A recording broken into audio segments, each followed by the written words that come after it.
আপোনালোকে যদি মোক আশীৰ্বাদ কৰে অহাবাৰ মোৰ মনত চেষ্টা হ'ব যে আপোনালোকৰ পৰা এটকাও নোলোৱাকৈ চেনি দালি নিমখ আৰু মিঠাতেল আপোনালোকৰ হাতত তুলি দিয়া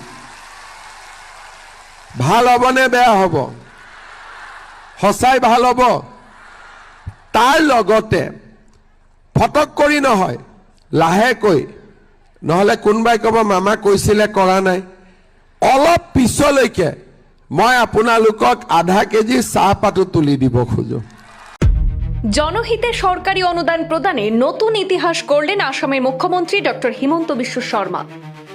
পাহাড় সমান সরকারি টাকা পৌঁছানো হলো রাজ্যের মহিলাদের অ্যাকাউন্টে। ৩,৬০০ কোটি টাকার আর্থিক অনুদানের টাকা পেলেন অরুণোদয় 3.0 হিতাধিকারীরা। একই দিনে ৪০ লক্ষ অরুণোদয় হিতাধিকারীর অ্যাকাউন্টে প্রদান করা হলো অর্থরাশি। নতুন ইতিহাস গড়ল আসাম সরকার। অতীতে একসঙ্গে এত বিশাল পরিমাণ টাকার অনুদান প্রদানের নজির নেই আসামে। আজ রাজ্যের ৪০ লক্ষ অরুণোদয় হিতাধিকারীর অ্যাকাউন্টে পৌঁছে দেওয়া হয়েছে ৯,০০০ টাকা করে। মুখ্যমন্ত্রী ডক্টর হিমন্ত বিশ্ব শর্মার তৎপরতায় ৪০ লক্ষ হিতাধিকারীর অ্যাকাউন্টে পৌঁছানো হলো ৩,৬০০ কোটি টাকা। আসামের জ্যোতি বিষ্ণু কলা মন্দিরের প্রেক্ষাগৃহ থেকে অরুণোদয় 3.0 প্রকল্পের অনুদান প্রদানের আনুষ্ঠানিক সম্পন্ন করেছেন মুখ্যমন্ত্রী। প্রতিটি জেলার পঞ্চায়েত কার্যালয় কেন্দ্রশাসিত অঞ্চল সহ মোট ৩,৮০০ স্থানে মহিলাদের আজ ভার্চুয়ালি সম্বোধন করেন মুখ্যমন্ত্রী। অরুণোদয় যোজনা থেকে বাদ পড়া মহিলাদের অন্তর্ভুক্তি সহ আর্থিক পরিমাণ বৃদ্ধির কথাও ঘোষণা করলেন মুখ্যমন্ত্রী ডক্টর হিমন্ত বিশ্ব শর্মা।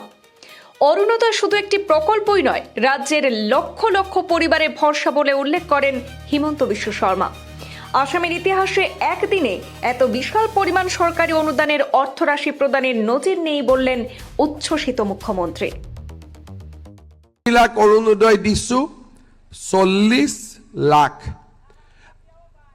আৰু অৰুণোদয়ত আমি কি কৰিছো ১,০০০ টকাৰ পৰা আমি ইয়াক ১২৫০ টকালৈকে বৃদ্ধি কৰিলো। এইবাৰ মই মিটিঙত সুধিছো অৰুণোদয় পাইছেনে ৯০% মহিলাই কৈছে পাইছো ১০% মহিলাই কৈছে আমি অৰুণোদয় এতিয়াও পোৱা নাই। এতিয়া আমি বাকি ১০%ক পাবৰ কাৰণে কি কৰিব লাগিব আকৌ এবাৰ অসমত আমি বিজেপি চৰকাৰক লৈ আহিব লাগিব যাতে যিখিনি মহিলাই এইবাৰ অৰুণোদয় পোৱা নাই অহাবাৰ তেওঁলোকে অৰুণোদয় পাব পাৰে। আজি অৰুণোদয় হিতাধিকাৰীসকলৰ কাৰণে এটা ডাঙৰ দিন। আমি অৰুণোদয় দি আছিলোঁ ১২৫০ টকা কৰি, কিন্তু এইবাৰ আমি মনতে ভাবিলোঁ যে অৰুণোদয় পোৱা মহিলাসকলৰ বিহু উদযাপন আন বাৰতকৈ এইবাৰ অতিকে বেছি ভাল হ'ব লাগে আৰু সেইকাৰণে আমি সিদ্ধান্ত ল'লোঁ যে প্ৰথমতে আপোনালোকক ৮,০০০ টকাকৈ দিম।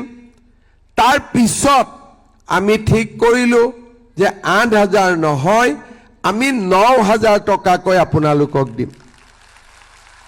আজিলৈকে অৰুণোদয় আঁচনিত আমি ১৭,০০০ কোটি টকা ১,০০০-২,০০০ কোটি টকা নহয় ১৭,০০০ কোটি টকা এতিয়ালৈকে আমি মুকলি কৰি দিছোঁ।